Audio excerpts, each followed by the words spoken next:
Hey guys, I've been asked a lot about how you should keep baby centipedes.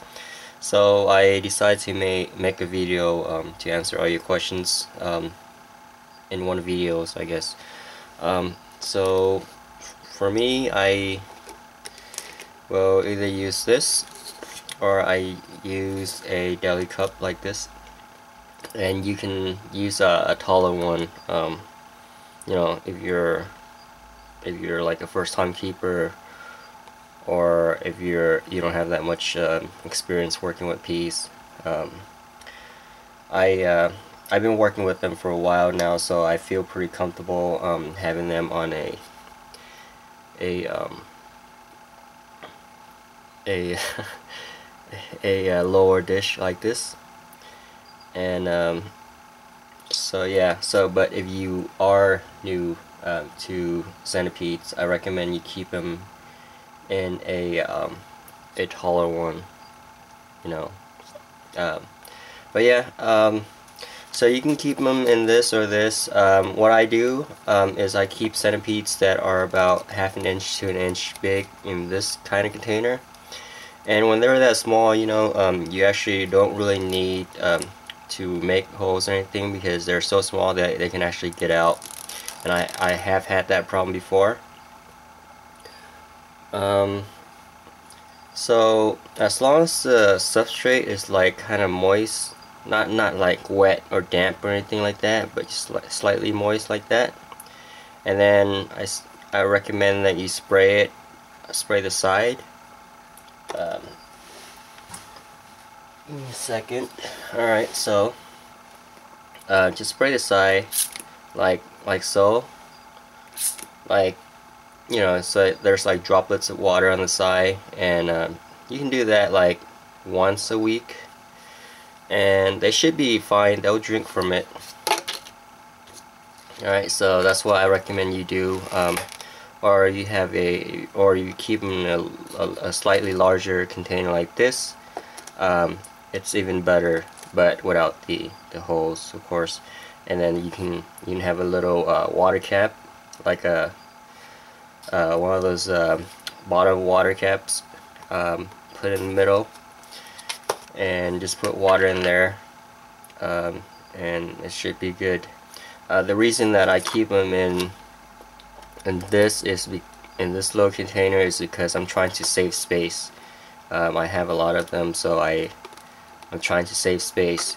But if you don't have that many, I recommend you just get these, or something taller, and that will work out for you better. Yeah, see, there's one in here. What I notice is that the reason that I'm comfortable working with the lower ones is because these guys, they're pretty when they're calm like that, they don't usually get out, and if they do, they'll come out, they'll feel around, and there's like nothing, no dirt or anything. They would, like, move back into where they are, where the soil are, because that's where they feel more comfortable.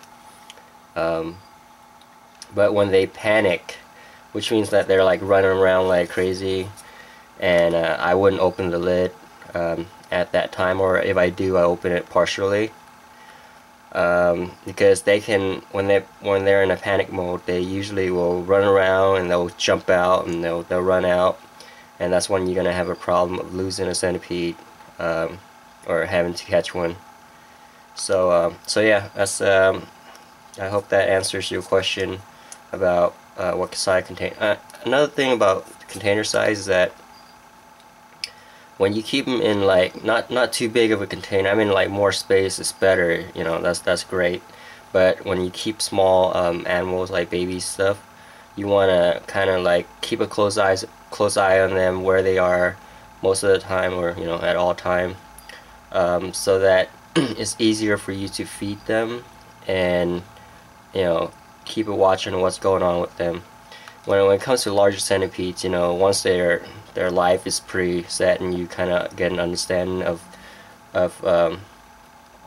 of their behavior and how they are. You can keep them in a large container, and then you have a little high, and you know that they'll stay there, or wherever they are, you know that they'll be fine. But for baby centipedes or baby tarantulas, even, I like to keep mine in a proportionate size container, not too big, just enough where they have a little roam around space, and it's easier to feed them.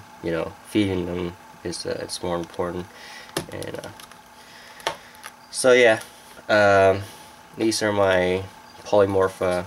They're pretty small still, but and then to answer your guys' feeding questions, I prepare a roach.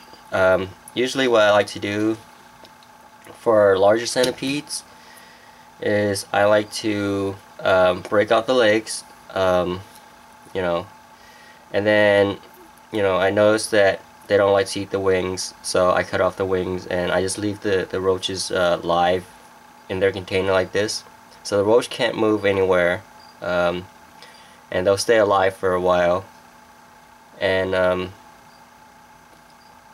when the centipede find them, they'll eat them without a struggle, So, but to feed the baby centipedes, I will also cut off the wings because they don't eat those, and since they don't eat those, I will have to pick those up later if I don't cut them now.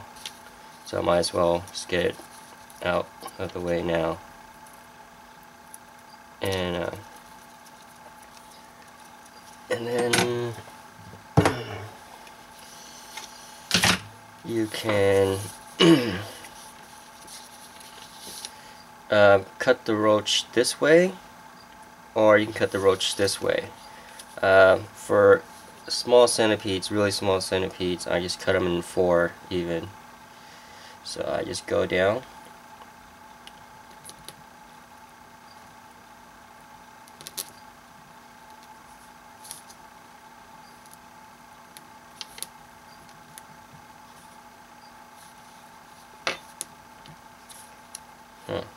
Okay, there you go. Okay, I thought that it didn't cut through yet, but normally you just snap and then the thing will just break in half and push it to the side. But so yeah, so that's and then one more time.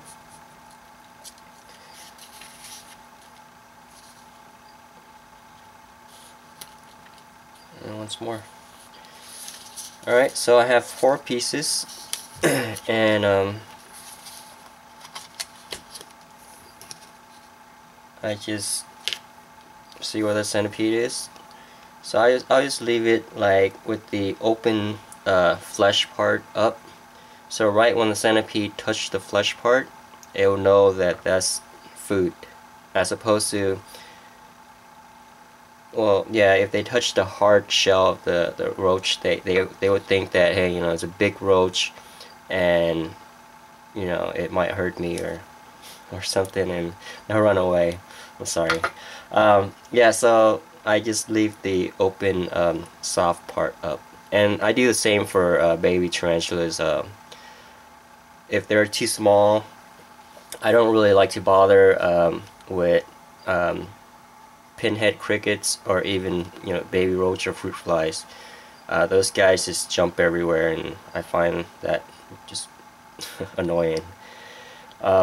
Yeah, so I cut up like a piece of roach like that, and I just leave it with the tarantula's container, and they'll find it and they'll eat it. Okay. But yeah, so that's that. Yep, that's it. that's pretty much. I think if you guys have any more questions, I will make another video to answer them. I think it's easier for me to just make a video and answer them that way, because then people can just watch them on my channel if they want. I don't have to retype like the same questions, the same answers over and over again. And then I know that people that have the same, like new people that have the same question, they're new to the board and sometimes they don't know how to use the search engine yet, so they ask the question. So I don't blame them, but I guess this video will make things a lot easier for everyone. Oh yeah, and I will also make a video on how to sex tarantulas. Um, I'll save that for another video. Alright, and I'll see you guys.